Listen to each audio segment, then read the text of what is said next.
Are you ready to completely transform your body and your life? Experience 28 days to see the results. It is fully guaranteed. Fully guaranteed. Call or WhatsApp us today.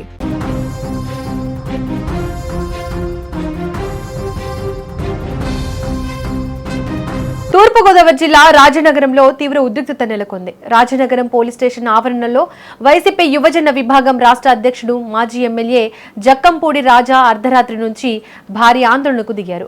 Mallampudi Jagananna colony ఇళ్ల స్థలాల్లో అధికార party నేతల అక్రమ మట్టి తవ్వకాలను అడ్డుకున్నందుకు మాజీ సర్పంచ్ ముప్పిడి శెట్టి వీరచక్రదొర ఆయన కుమారుడు జస్వంత్లను పోలీసులు అక్రమంగా స్టేషన్ కు తరలించడమే ఈ ఉద్రిక్తతకు కారణమైంది.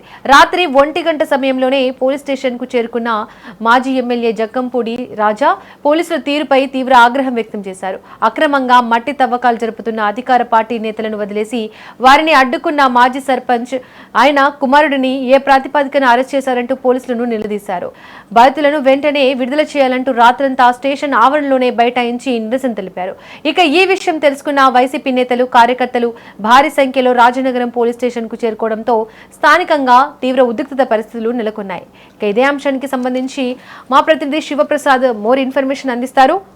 శివప్రసాద్, రాజనగరం పోలీస్ స్టేషన్ వద్ద ప్రస్తుత సిచ్యువేషన్ ఏ విధంగా ఉంది? అంటే ఏదైతే నిన్న అర్ధరాత్రి ఈ రాజానగరం నియోజకవర్గ పరిధిలోని ఆ మల్లంపూడి జగనన్న కాలనీ ఇళ్ల స్థలాల్లోని కొంతమంది అధికార పార్టీ నేతలు అక్రమ మట్టి తవ్వకాలు జరుగుతున్నారంటూ ఆ సర్పంచ్ ఆ వీరచక్ర ద్వారా ఆయన కుమారుడు అడ్డుకున్నారు. అయితే ఈ విషయంపై అక్కడ కొంత వాగ్వివాదం జరగడంతో అధికార పార్టీ నాయకులు పోలీసులను ఆశ్రయించడంతో వాళ్ళైతే మాత్రం వారిపై 307 కేసులు అయితే పెట్టడం జరిగింది.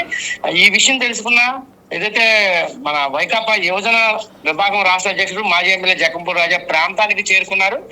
పేర్కొని అక్కడ అయితే పోలీసులతో కొంచెం వాగ్వివాదం పడిన పరిస్థితి. అంటే గతంలో కూడా రాజానగరం నియోజకవర్గ పరిధిలో మట్టి తొలకలు యువకుడు లారీ కింద పడి చనిపోయిన సంఘటన నేపథ్యంలో అప్పుడు కూడా ఆయన ధర్నాకు దిగిన ఆ పరిస్థితిని గుర్తు చేస్తూ గత ఈ 2 సంవత్సరాల కాలంలో ఈ ప్రాంతంలో ఎక్కువగా మైనింగ్ మాఫియా ఎక్కువగా జరుగుతుంది, అధికారులకు ఫిర్యాదు చేసినా పట్టించుకోవటం లేదని ఆగ్రహంతో ఇవాళ అయితే తక్షణం విడుదల చేయాలంటూ ఆయన పోలీస్ స్టేషన్ ప్రాంగణంలోనే రాత్రంతా కూడా బైఠాయించున్నారు. ఈ విషయం తెలిసి కార్యకర్తలందరూ కూడా భారీగా ప్రాంతానికి చేరుకున్నారు.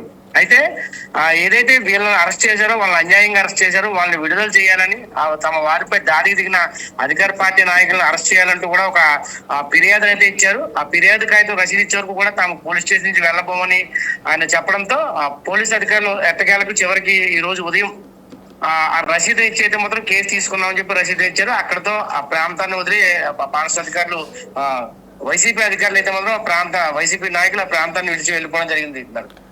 శివప్రసాద్, ఇటు మల్లంపూడి జగనన్న కాలనీలో జరుగుతున్న మట్టి తవ్వకాలకు సంబంధించి స్థానికుల ఆరోపణలు ఏంటి? అంటే ఇటీవల కాలంలో ఎక్కువగా మట్టి మాఫియా అనేది బాగా జరుగుతుంది. మైనింగ్ మాఫియా అనేది గతంలో చెరువుల్లో తీసేవారు, కానీ ఇప్పుడు ఏదైతే జగనన్న కాలనీ నిరుపేదలకు ఇచ్చిన ఇళ్ల స్థలాల్లోనే ఆ జగనన్న కాలనీలోని మట్టిని తవ్వేస్తున్నారు. దీనివల్ల పొలాల్లో ఉన్న నీరు అలాగే చెరువుల్లో ఉన్న నీరు కూడా ఇళ్లపైకి వచ్చేస్తాయంటూ అక్కడ ఉన్న స్థానికంగా రైతాంగం కానీ ప్రజలు కానీ ఆవేదన వ్యక్తం చేస్తున్న పరిస్థితి. ఈ నేపథ్యంలోనే ఈ సర్పంచ్ ఎక్కడైతే మాజీ సర్పంచ్ ఉన్నారో కొంతమంది ఆ స్థానికులతో కలిసి కొంచెం అక్కడ మట్టిని తీయొద్దంటూ ఆందోళన దిగిన పరిస్థితుల నేపథ్యంలోనే ఈ ఘటన అంతా చోటు చేసుకుంది. ఇటు అధికార పార్టీ నేతలపై చర్యలు తీసుకోకుండా వైసీపీ నేతలనే లక్ష్యంగా చేసుకుంటున్నారని అటు వస్తున్న ఆరోపణలపై పోలీసులు ఏమంటున్నారు? అంటే వాస్తవానికి అయితే మాత్రం రాత్రి వాగ్వివాదం జరిగిన నేపథ్యంలో ఈ జనసేన నాయకులపై వైసీపీ నాయకులు దాడికి దిగడంతో అటు వైసీపీ నాయకులపై కేసులు పెట్టడం జరిగిందని పోలీసు అధికారులు చెప్తున్నారు. లేదు మా వాళ్ళపైనే జనసేన నాయకులు అధికార పార్టీ కాబట్టి తిరగబడ్డారని చెప్పేసి ఇక్కడ ఇటుపక్క ఈ వైసీపీ నాయకులు చెప్తున్న పరిస్థితి ప్రస్తుతం. శివప్రసాద్, ఇటు అరెస్ట్ చేసిన వారిని విడుదల చేయాలని వైసీపీ నేతలు చేస్తున్న డిమాండ్ కి సంబంధించి పోలీసులు ఏమంటున్నారు? వారందరూ కూడా జనసేన నాయకుల మీద దాడికి దిగారు కనుక వీళ్ళపైన 307 కేసు పెట్టడం జరిగిందని, ఖచ్చితంగా ఏదైనా ఉంటే మీరు కోర్టులో చూసుకోవాలి, కానీ తమ రూల్స్ ప్రకారం అయితే మాత్రం వాళ్ళని అరెస్ట్ చేసాం, మెజిస్ట్రేట్ ముందు ఆధారపరుస్తామని చెప్పి పోలీసులు చెబుతున్న పరిస్థితి ప్రస్తుతానికి. శివప్రసాద్, ఈ ఉద్రిక్తతకు సంబంధించి ఇరు పార్టీ నేతలు ఏమంటున్నారు? వైసీపీ నాయకులు చెప్పే విషయాలు ఏంటంటే 2 సంవత్సరాల నుంచి కూడా మైనింగ్ మాఫియా జరుగుతుంది, తీవ్రంగా అధికార పార్టీ నాయకులే జులుం ప్రదర్శిస్తున్నారని చెబుతూ ఉన్న నేపథ్యంలో అటు అయితే మాత్రం ఇది కావాలని పార్టీ ప్రతిష్టను ఏదైతే అధికార పార్టీ ప్రతిష్టను దిగజార్చేందుకు మాత్రమే వీళ్ళు ఎలా చేస్తున్నారని, తామంతా అటువంటి పనులు చేయలేదని, అక్కడ ఉన్న ఏదో కొంత పొలాన్ని చదును చేసే నేపథ్యంలో కావాలని వైసీపీ నాయకులు అడ్డుకున్నారు. దీంతో వాగ్వాదం చేసి తాము వాళ్ళపైన దాడికి దిగపోయినా సరే తమపై తిరిగి దాడి చేసి మేమే దాడి చేసామంటూ వారు ఆందోళన చేస్తున్నారు. ఇదంతా వైసీపీ నాయకుల ఒక రాజకీయ కుట్రలో భాగమని చెప్పి ఇటు అధికార పార్టీ నాయకులు చెబుతున్న పరిస్థితి. ప్రెసెంట్ అక్కడ సిచ్యువేషన్ ఏంటి శివప్రసాద్? ఉద్రిక్తత పరిస్థితి అలాగే ఉందా, అలాగే కొనసాగుతుందా? ఇంచుమించుగా 9-10 గంటలకు కూడా ఆ ఉద్రిక్త పరిస్థితి ఏదైతే ఈ రాజా మాజీ ఎమ్మెల్యే రాజా ఆ పోలీస్ స్టేషన్ పరిధిలో ఉన్నారో వందల సంఖ్యలో అయితే మాత్రం వైకాపా నాయకులు కార్యకర్తలు ఆ ప్రాంతానికి చేరుకున్నారు. అయితే పోలీసులు అయితే మాత్రం కొంచెం వాళ్ళకైతే చెప్పారు, ఈ సిచ్యువేషన్ లో ఇటువంటిది ఏం చేయడానికి కుదరదు, ఇక్కడ నుంచి మీరు తక్షణం వెళ్ళిపోవాల్సి ఉంటుంది, లేకపోతే అందరి మీద కూడా కేసులు పెట్టాల్సి ఉంటుందని చెప్పినా సరే మేము కేసులకైతే భయపడం, అందరం కూడా మీరు మా మీద అక్రమ కేసులు పెట్టినా సరే భయపడం, మేము ఎదిరించి పోరాడతామంటూ వాళ్ళు కొంచెం విస్మించి కూర్చున్నారు.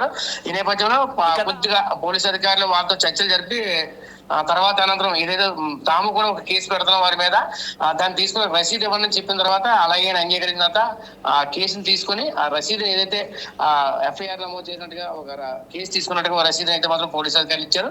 దీంతో అక్కడ ఉన్న వైసీపీ అధికారులు కూడా తాము చట్టపరంగా చర్యలు చేపడతామంటూ అక్కడి నుంచి వైసీపీ నాయకులందరూ ఆ ప్రాంతం నుంచి వెళ్ళిపోయిన పరిస్థితి. Right Shivaprasad, thank you.